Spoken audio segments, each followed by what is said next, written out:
Sir Natarajan ಅವರ cabinet ಸ್ವಲ್ಪ cross ಆಗ್ಬಿಡಿ, ಗಲಾಟೆ ಮಾಡಬೇಡಿ. ಚಾಮರಾಜನಗರದಲ್ಲಿ ದಸರಾ ನಡೆಯೋದು ಸೂಕ್ತ ಅಲ್ಲ ಅಂತ ಮುಖ್ಯಮಂತ್ರಿಗಳು ಏನೋ ಒಂದು ವಾಯ್ಸ್ ಮಾಡಿದ್ದಾರೆ. ಅದು ನಮಗೆ ಸಾಮಾಜಿಕ ಜಾಲತಾಣಗಳಲ್ಲಿ ಈಚೆಗೆ ಬಂದಿದೆ ಮತ್ತು ನಿರ್ಣಯ ಆಗಿದೆ ಅಂತ ಕೂಡ. ಚಾಮರಾಜನಗರಕ್ಕೂ ದಸರಾಕ್ಕೂ ಸಂಬಂಧ ಇಲ್ಲ ಅನ್ನೋ ಕೆಲವು ಮಾತುಗಳು ಅಲ್ಲಿ ಸಭೆಯಲ್ಲಿ ಕಂಡುಬಂದಿದೆ. ಅದಕ್ಕೆ ತಮ್ಮಲ್ಲಿ ಮನವಿ ಮಾಡ್ಕೊಳ್ಳೋದೇನು ಅಂತಂದರೆ ಸರ್, 2013ನೇ ಇಸ್ವಿಯಲ್ಲಿ ಅವರೇ ಮುಖ್ಯಮಂತ್ರಿಯಾಗಿದ್ದಾಗ ಸಿದ್ದರಾಮಯ್ಯನವರು, ಎಚ್.ಎಸ್. ಮಾದೇವ ಪ್ರಸಾದ್ ಅವರು ಇದರ ಉಸ್ತುವಾರಿ ಸಚಿವರಾಗಿದ್ದಾಗ ಮತ್ತು ಶ್ರೀನಿವಾಸ್ ಪ್ರಸಾದ್ ಅವರು ಮೈಸೂರು ಜಿಲ್ಲೆ ಉಸ್ತುವಾರಿ ಸಚಿವರಾಗಿದ್ದಾಗ ಅವರೇ ತೀರ್ಮಾನ ಮಾಡಿ ಇಲ್ಲಿ ಚಾಮರಾಜನಗರ ದಸರಾ ಅಂತ ಪರಿಚಯ ಮಾಡಿದ್ರು.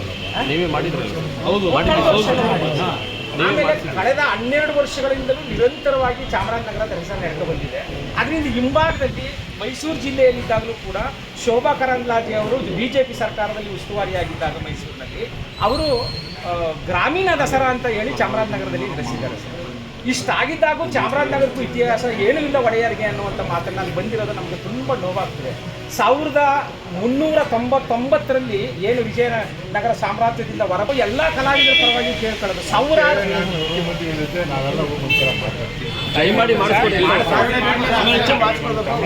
ಆವತ್ತು ಮಾದೇವ ಪ್ರಸಾದ್ ಸರ್ ಅವತ್ತು ಅಟಕ್ಕೆ ಬಿದ್ದು, ಈಗ ನೀವು ಉಸ್ತುವಾರಿ ಸಚಿವರಾಗಿದ್ದೀರಿ, ನಿಮ್ಮ ಕಾಲದಲ್ಲಿ ನಿಂತೋದ ಅಂತ ಅಪಕೀರ್ತಿ ನಿಮ್ಗೆ ದಯವಿಟ್ಟು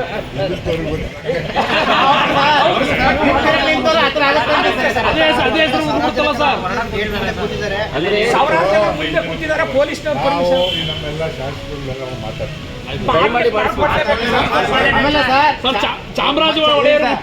ಚಾಮರಾಜನಗರ ಬಂದು ಮೈಸೂರು ಜಿಲ್ಲೆದು ಸರ್. ಈಗ ಹೊರಗಡೆ ಆಗಿರೋದು, ಪ್ರತ್ಯೇಕವಾಗಿರೋದು 20 ವರ್ಷ ಆಗಿದೆ ಸರ್. ಅದಕ್ಕೂ ಮೇಲೆ ನಾವು ಹೌದು ಸರ್ ದಯಮಾಡಿ ನಿಮ್ಮ ಪೀರಿಯಡಲ್ಲಿ ಒಳ್ಳೆಯ ಸುದ್ದಿ ಬರಲಿ ಸರ್. ನಾವು ತುಂಬಾ ನಿಮ್ಮನ್ನು ನಂಬಿದ್ದೀವಿ ಸರ್. ನಮ್ಮ ಪ್ರತಿನಿಧಿಯಾಗಿ ಮುಖ್ಯಮಂತ್ರಿ ಅವರು